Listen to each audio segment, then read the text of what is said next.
श्री गणेशाय नमः. सोमवाराची शिवमुठाची कहाणी. एका शिवमुठा तुमची कहाणी. आटपाट नगर होतं. तिथे एक राजा राहत असे. या राजाला 4 सुना होत्या. 3 आवडत्या होत्या, 1 नावडती होती. आवडत्या सुनांचा तो चांगला प्रतिपाळ करी. नावडतीला जेवायला उष्ट, नेसायला जाडं भरडं, राहायला गुरडांचं बेड दिलं, गुराख्याचं काम दिलं. पुढे श्रावण मास आला. पहिला सोमवार आला.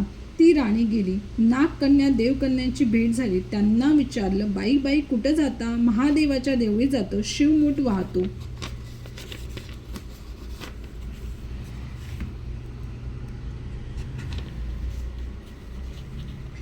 यानं काय होतं? भ्रातराची भक्ती होते, इच्छित कार्य सिद्धीत जाते, मुलं बाळं होतात, नावडती माणसं आवडती होतात, वडील मनुष्यांपासून सुख प्राप्ती होते. मग त्यांनी विचारलं, तू कोणाची कोण? मी राजाची सून, तुमच्या बरोबर येते. त्यांची बरोबर देवळात गेली. नागकन्या देवकन्या वसा वसू लागल्या. नावडती म्हणाली, काय ग बायांनो, वसा वाचता? आम्ही शिवमुठीचा वसा वाचतो. त्या वशाला काय करावं? मूठ चिमूट तांदूळ घ्यावे, शिवराई सुपारी घ्यावी, गंधफूल घ्यावं, 2 बेलाची पानं घ्यावीत, मनोभावे पूजा करावी, हाती तांदूळ घ्यावे आणि तोंडानं शिवा शिवा महादेवा, माझी शिवा मुठा ईश्वरा देवा, सासू सासऱ्या दिरा भावा, नंदन जावा, भ्रतरा नावडती आहे ती आवडती कार्य देवा असं म्हणून तांदूळ व्हावेत. संध्याकाळपर्यंत उपवास करावा. उष्टमाष्ट खाऊ नये, दिवसा निजू नये. उपवास नाही निभवला तर दूध प्यावं. संध्याकाळी आंघोळ करावी, देवाला बेल व्हावा आणि मुकाट्याने जेवण करावं. हा वसा 5 वर्ष करावा. पहिल्या सोमवारी तांदूळ, दुसऱ्या तीळ, तिसऱ्या मूग, चौथ्या जव आणि 5वा आला तर सातू शिवमुठी करता घ्यावे. पहिल्या सोमवारी सर्व साहित्य नागकन्या देवकन्यांनी दिलं आणि दुसऱ्या सोमवारी तिला घरून आणायला सांगितलं. त्या दिवशी तिनं मनोभावे पूजा केली. सारा दिवस उपवास केला.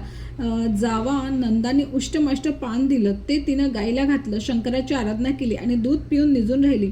पुढे दुसरा सोमवार आला. नावडतीने घरातून सर्व सामान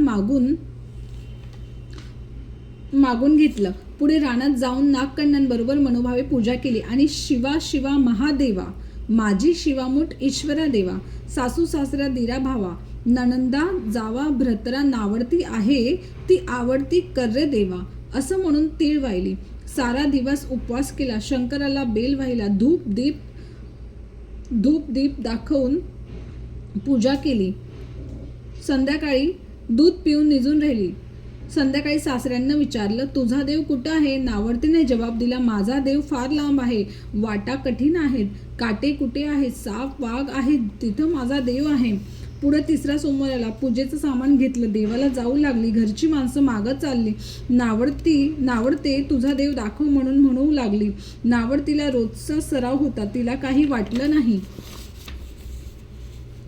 ह्यांना काटेकुटे पुष्कळ लागले. नावडतीची दया आली. आजपर्यंत रानात कशी येत असेल कोण जाणे. नावडतीला चिंता पडली. देवाची प्रार्थना केली.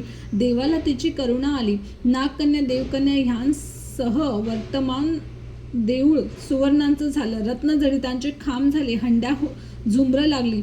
स्वयंभू महादेवाची पिंड झाली. सगळ्यांनी देवाचं दर्शन घेतलं. नावडती पूजा करू लागली. गंध फूल वाहू लागली. नंतर मूग घेऊन शिवा शिवा महादेवा, माझी शिवा मुठ ईश्वरा देवा, सासू सासरे दिरा भावा, ननंदा जावा, भ्रातरा नावडती आहे ती आवडती कर्रे देवा असं म्हणून शिवाला वाहिले. राजाला मोठा आनंद झाला. नावडतीवर प्रेम वाढलं. दागिने ल्यायला दिले. खुंटीवर पांगोट ठेवून तळ पाहायला गेला. नावडतीची पूजा झाली. पूजा झाल्यावर सगळी माणसं बाहेर आली. इकडे देऊळ अदृश्य झालं. राजा परत आला. माझं पांगोट देवळी राहिलं. देवळाकडे आणायला गेला. तो तिथे एक लहान देऊळ आहे. तिथे एक पिंडी आहे. वर आपण केलेली पूजा आहे. जवळ खुंटीवर पागोटा आहे. तेव्हा त्याने सुनेला विचारलं, हे कसं झालं? माझा गरिबाचा हाच देव. मी देवाची प्रार्थना केली, त्याने तुम्हाला दर्शन दिलं. सुनेमुळं देव भेटला म्हणून तिला पालखीत घालून घरी आणलं. नावडती होती ती आवडती झाली. जसा तिला शंकर प्रसन्न झाला तसं आम्हा हो. ही 60 उत्तराची कहाणी 5 उत्तरे सुफळ संपूर्ण. हर हर महादेव. पार्वती पते हर हर महादेव. श्री शिवाय नमस्तुभ्यं. ओम नमः शिवाय.